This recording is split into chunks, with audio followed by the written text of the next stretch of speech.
Hello and welcome back to our discussions at the Breathe Pakistan conference.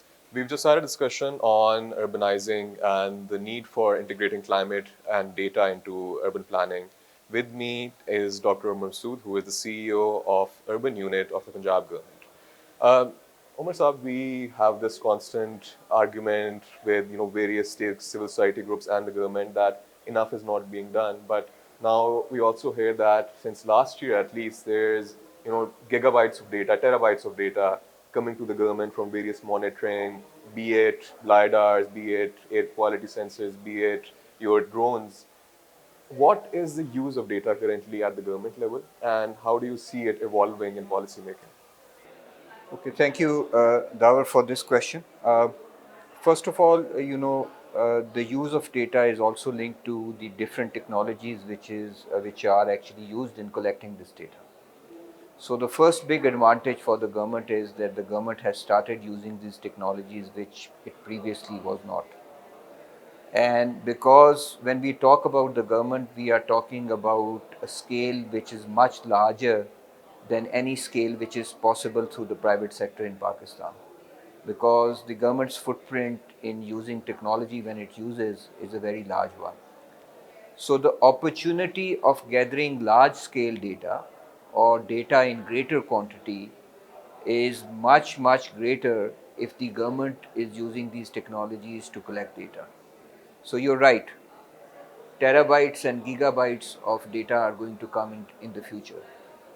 This is both an opportunity and both it is a challenge. Opportunity in a way that if the government is able to put its acts together in using this data into creating useful information, not only for policymakers, not only for civil servants who have to deliver services, but for you and me, citizens of Pakistan, we would have a much more accountable and, as you say, a much more inclusive government on the issue of environment and climate change.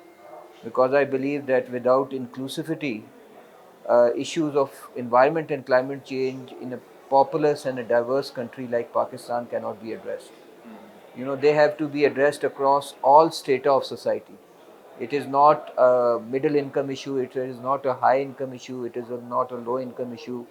It's a national issue. Now, how do we integrate data into government policy making? What type of new structures would the government need to evolve so that this data is preserved, this data is made more dynamic, this data is made more standardized and accessible? So, for example, I would like to see a future in which a non-governmental organization is using government data sets to do analysis and then feeding into policy. So this would be a very symbiotic type of a relationship in which perhaps the government is not the prime policy maker. The prime policy maker may be outside the government, but the government is the facilitator in evolving that policy. Data can offer you a platform. Data can, turn the discussion into a different perspective altogether. Just now, we were talking about green spaces and public spaces, but let us see where these green spaces and public spaces are on a map of Karachi or on a map of Lahore. And then only when you are able to see a map, then you are able to engage in terms of what type of resources should I need, what type of planning that I have to do, and what type of policies that I need to make so to as to preserve these green spaces and public spaces, and not only to preserve but to make them in much more greater number than before. This thing can only happen through data and visualization of data when we talk about especially cities, urban planning and climate change. That is a very big factor. Uh, what I see just around the corner, and I think it is a matter of 6 to 12 months, is artificial intelligence. And if the government and if the data sets which the government has and which other bodies have, if these are made accessible, and perhaps with our expertise, and I'm very confident this country has a lot of expertise on artificial intelligence.